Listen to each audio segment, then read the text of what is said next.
Good morning, students.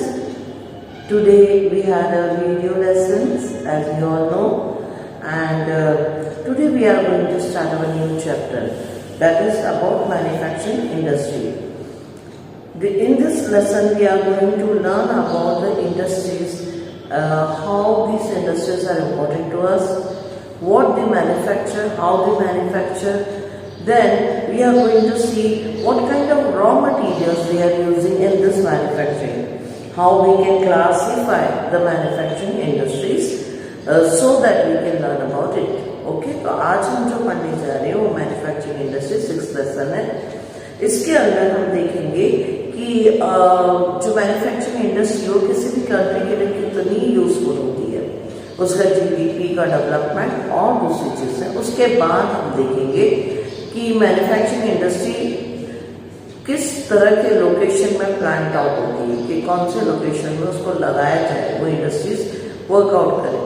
फिर हम जो बाद में आगे देखेंगे क्लासिफिकेशन. ओके, सो टुडे हम स्टार्ट कर रहे हैं इंट्रोडक्टरी पैराग्राफ से. Let me read it for you.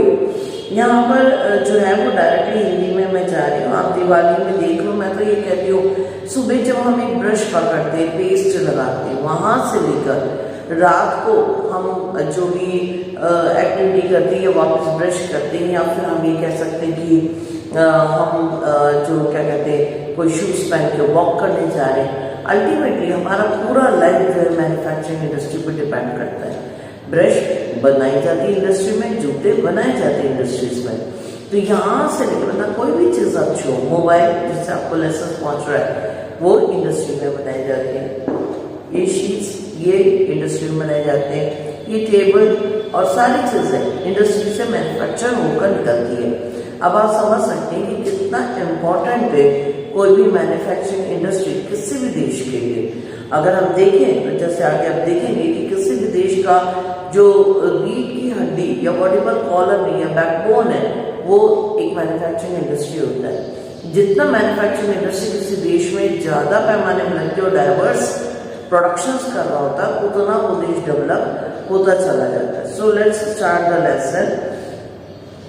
Production of goods in large quantities after processing from raw material or more valuable product is called manufacturing. Underline कर लें, ये आपका definition है. अगर हम देखें तो रॉ मटेरियल या किसी भी प्रकार की चीज का इस्तेमाल करके उसको फिनिश गुड यानी कि डायरेक्टली हम इस्तेमाल कर सकते हैं. हम कंज्यूमर हैं, हम यूज करने वाले हैं, तो हम डायरेक्टली उसको क्या कर सकें, यूज कर सकें. Do you know that the paper is manufactured from would. Okay, sugar from sugar cane, then iron and steel from iron ore and aluminium from bauxite. तो अगर हम देखें तो ये सारी चीजें जो है रॉ मटेरियल से कन्वर्ट की जाती है फिनिश गुड्स के अंदर.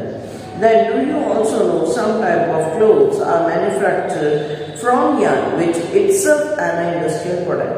कई कपड़े जो हैं वो क्या है, यान बड़े बड़े धागों के गिट्टे होते हैं उनसे बनते हैं. अब वो धागे के गिट्टे भी क्या है मैन्युफैक्चरिंग इंडस्ट्री द्वारा बनाए गए. यानी कि एक मैन्युफैक्चरिंग इंडस्ट्री कोई चीज बना रही है, वो चीज वो दूसरी मैन्युफैक्चरिंग इंडस्ट्री को देती है फिनिश गुड तैयार करने में. Now people employ in the secondary activity manufacturing the prime material into the finished goods. The worker employed in steel factories, car, breweries, textile industries, then bakeries. अगर हम देखें तो लोग जो है वो क्या है सेकेंडरी सेक्टर में रोजगार प्राप्त करती है. सेकेंडरी सेक्टर ये मैन्युफैक्चरिंग इंडस्ट्री में कई सारी इंडस्ट्रीज है जिसके अंदर आपका बेकरी भी आती है और जैसे हम लिक्विड बनाते हैं, शराब वगैरह के खाने होते हैं, वो सारी चीजें भी इसके अंदर आती है. देन यहाँ पर बड़े पैमाने में लोगों को क्या मिलता है, जॉब मिलता है. जब यहाँ पर जॉब मिलता है तो सर्विस सेक्टर भी क्या होता है, डेवलप होता है. अगर हम देखें the economic strength of the country is measured by the development of the manufacturing industry. किसी भी देश की अर्थव्यवस्था जो है वहाँ की मैन्युफैक्चरिंग इंडस्ट्री से डेवलप होती है. अगर हम देखें तो ये खास सोर्स से डिपेंड करता है कि कौन सा देश कंसंट्रेटेड करता है किस प्रकार की मैन्युफैक्चरिंग इंडस्ट्री की. अब कुछ इंपॉर्टेंट चीजें आ रही है. Important of the manufacturing industry. Manufacturing industry की इंपॉर्टेंस क्या है उसको हम देखेंगे. ये इंडस्ट्रीज क्यों इतनी वैल्यूएबल है वो Manufacturing sector is considered as the backbone of the development in general of the economical development in particularly mainly because अब क्यों कारण है वो देखते जा रहे। First point, manufacturing industry not only helps in the modernizing the agriculture which form the backbone of our country, okay, they also reduce the heavy dependence of the people on the cultural income by providing them job in the secondary and the tertiary sector। अगर हम देखें तो manufacturing industry जो है वो खेतों को या मॉडर्नाइज एग्रीकल्चर को डेवलप करने में मदद करता है। हम पिछले लेसन में पढ़ चुके हैं कि एग्रीकल्चर क्या है, क्रॉस रोड में है और उसको डेवलप होने की जरूरत है।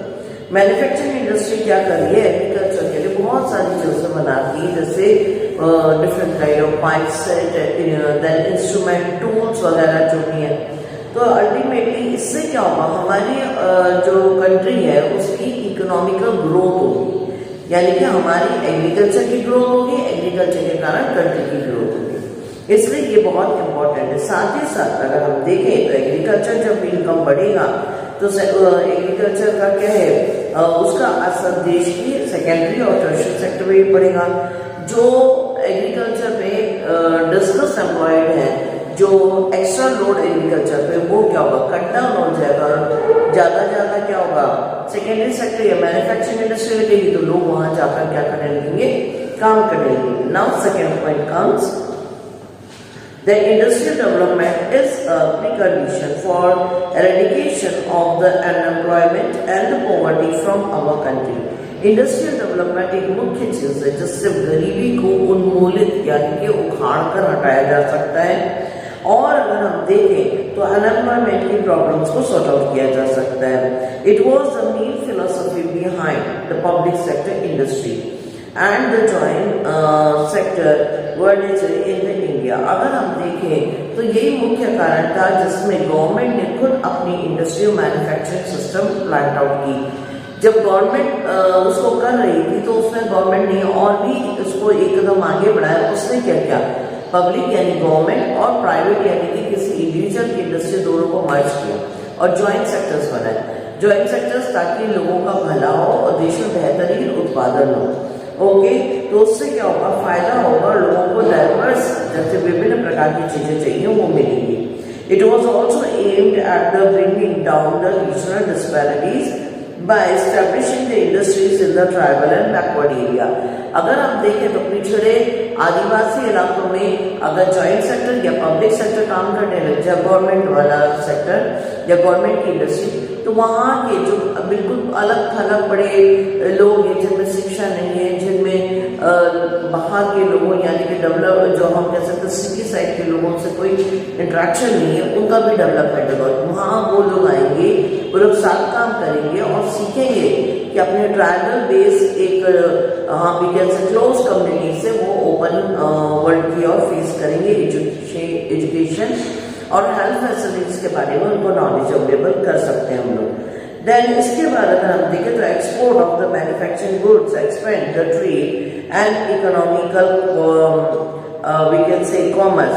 अगर हम देखें तो जब हम बेहतरीन सामान बनाते हैं इंडस्ट्री में और हम मैन्युफैक्चर करते हैं तो हम इसको क्या करेंगे, एक्सपोर्ट कर सकते हैं, जिससे फॉरेन करेंसी हमारे देश को मिलेगी। हमारा देश क्या होगा, अमीर होगा और इंटरनेशनल ग्लोबली फेमस हो जाएगा। तो ये भी इसका जो एक हम कह सकते हैं, इसीलिए मैन्युफैक्चरिंग इंडस्ट्री क्या है, इम्पोर्टेंट है। Then countries that transform their raw material into a wide variety of the finished goods of the high value are prosperous. अगर हम देखें वो देश जो क्या करती है, अलग अलग तरीके के सामान बनाते हैं ताकि लोगों को, कंज्यूमर को सेटिस्फाई कर सके, और उससे क्या होता है, मार्केट फंड फिर एकदम फ्लरिश होता है और काफी अच्छी मात्रा में उनको प्रॉस्पेरिटी मिलती है। लेट अस इमेजिन, आप सोचिए डेली आप एक ही शैम्पू से नहा रहे हैं बचपन से लेके अभी तक, या बचपन से लेके अभी तक एक ही सोप यूज कर रहे हैं, या बचपन से अभी तक एक ही ट्रेड के पेन या पेंसिल यूज करें, we will be bored about it, और मे बी वो जो नया जो पन है वो नहीं आएगा। हम देखते हैं मार्केट में वैरायटी ऑफ थिंग्स है, तो हम उसको क्या करते हैं, देखना चाहते हैं, उसको क्या परचेस करके उसके साथ उसको एक्सपेरिमेंट करना चाहते हैं कि कौन सा वाला ज़्यादा बेहतर है। तो ये सारी चीज़ अगर हम देखें तो वैरायटी ऑफ जो सिस्टम है, ये डाइवर्सिफाइड जो प्रोडक्शन है वो देश के लिए क्या है, जरूरी है और मैन्युफैक्चरिंग इंडस्ट्रीज के लिए भी जरूरी है। अब जो पैराग्राफ आ रहा है बहुत इंपॉर्टेंट है, आप उसको ध्यान से अंडरलाइन करें। इसमें कई तरह के क्वेश्चन आते हैं, जैसे agriculture and industry are not exclusive to each other prove, okay. और ये भी हो सकता है agriculture and industry run hand to hand, explaining और जस्टिफाइड, ओके। तो कई तरह के क्वेश्चन आप खुद बनाएं और लिखें। इसमें यहाँ पर ये बोल रहा है कि एग्रीकल्चर और इंडस्ट्री अलग अलग नहीं है, बनस्पत ये दोनों एक साथ पैरेलल चलती है। सही बात है, मैं डायरेक्टली हिंदी में एक्सप्लेन कर देती हूँ आपको। तो इसमें अगर हम देखें तो यहाँ पर आप इंडस्ट्री जो है एग्रीकल्चर के रॉ मटेरियल को यूज करके फिनिश गुड्स बनाती है, बस इतना ही नहीं है। कई मतलब हम देखें तो इंडस्ट्रीज ऐसी मैन्युफैक्चरिंग भी करती है जो सिर्फ किसके लिए होता है, एग्रीकल्चर के लिए होता है। जैसे ट्रैक्टर बना रही तो वो एग्रीकल्चर के लिए, जैसे पीवीसी पाइप बना रही तो वो एग्रीकल्चर के लिए, पंप सेट बना रही तो एग्रीकल्चर के लिए, थैचर्स बना रही है वो एग्रीकल्चर के लिए, और छोटे छोटे टूल्स बना रही है, आयरन टूल्स और जो भी दूसरी चीजें जो खेतों में काम आती है वो सब किसके लिए, एग्रीकल्चर के लिए। फर्टिलाइजर है, पेस्टिसाइड्स है, रोडेंटिसाइड्स है, ये सब भी कहाँ बनते, इंडस्ट्रीज में बनते। अल्टीमेटली जहाँ खेत इंडस्ट्री को रॉ मटेरियल दे रहा है, वहीं कुछ इंडस्ट्रीज खेतों के लिए भी क्या कर रहे हैं, उत्पन्न कर रहे हैं, चीजें बना रहे हैं। इसलिए ये दोनों क्या करते हैं, हाथ में हाथ चलते, ताकि दोनों का डेवलपमेंट हो और इससे हमारे देश की जो इकोनॉमी है और हमारे देश की जो तरक्की है वो आगे बढ़े। I think you are getting me, okay. So here we can see the production but also need the production process a very efficient. अगर हम देखें तो यही कारण है कि जो प्रोडक्शनल सिस्टम है वो बहुत एफिशिएंट या बहुत अच्छी तरीके से क्या होता है, डेवलप होता है। In the present day the world and the globalization our industry need to be more efficient and competitive. अब आप देखिए पूरे दुनिया में हमें अपना सामान बना के लाना है तो हमें दुनिया के स्टैंडर्ड पे जाना होगा। जब दुनिया के स्टैंडर्ड का बेहतरीन सामान बनाएंगे तभी हम ग्लोबल यानी कि पूरे दुनिया का जो व्यापारिक सिस्टम है उसके अंदर हम अपने आप को सेट कर पाएंगे। Then the self-sufficient alone is not enough. Our manufacturing good must be at a par in the quality with those in the international markets. हम अपने देश के लिए, अपने घर के लिए ही सामान बनाते रहेंगे तो हम देश का जीडीपी नहीं बढ़ा पाएंगे, ना ही हमारा इंडस्ट्री फॉरेन करेंसी अर्न कर पाएगा, ना ही हमारे एग्रीकल्चर में उतना स्टैंडर्डाइज डेवलपमेंट होगा जितना हम सोचते हैं कि इंटरनेशनली हमको होना चाहिए। सो अल्टीमेटली जरूरी क्या है, जरूरी ये है कि हमें अपने इंडस्ट्रियल प्रोडक्ट्स को, इंडस्ट्रीज को क्या करना पड़ेगा, वेल क्वालिफाई या वेल सिस्टमैटिक बनाना पड़ेगा, ताकि क्या हो, हम अपनी ही मार्केट को विन आउट करें और जो एमएनसीज और जैसे हम कह सकते हैं बहुत ज़्यादा बड़े इंडस्ट्रीज में हम अपने आप को सेट कर सकते हैं, हमारे इंडिया को, और साथ में इंडिया की जो प्रोडक्ट है वो दूसरे देशों में भी पसंद किए जाए और परचेस किए जाए। तो ये सारी चीज़ें जो हैं वो तभी हो सकती हैं जब हमारी इंडस्ट्रीज क्या करे, वर्कआउट करे और बहुत अच्छा प्रोडक्ट करे। यही कारण है कि हमारी इंडस्ट्रीज जो है, जैसे हमने पहले देखा था, मैन्युफैक्चरिंग इंडस्ट्रीज जो है बहुत इम्पोर्टेंट है। ये इसकी इम्पोर्टेंस आप देख चुके हैं। ये सारे पॉइंट्स जो हैं आपने कॉपी में लिखने हैं और ये आपका क्वेश्चन होगा। ये क्वेश्चन तो मैं बोल ही चुकी हूँ बीच में, आप रेगुलर लेसन देखें प्लीज। और इसके बाद एक क्वेश्चन और है आपका, जैसे ये है कि manufacturing important, what is the importance of manufacturing industry. दूसरा है give the definition of manufacturing, और एक ने ऑलरेडी दे चुके हैं, आप ढूंढ लेना कौन सा वाला क्वेश्चन है।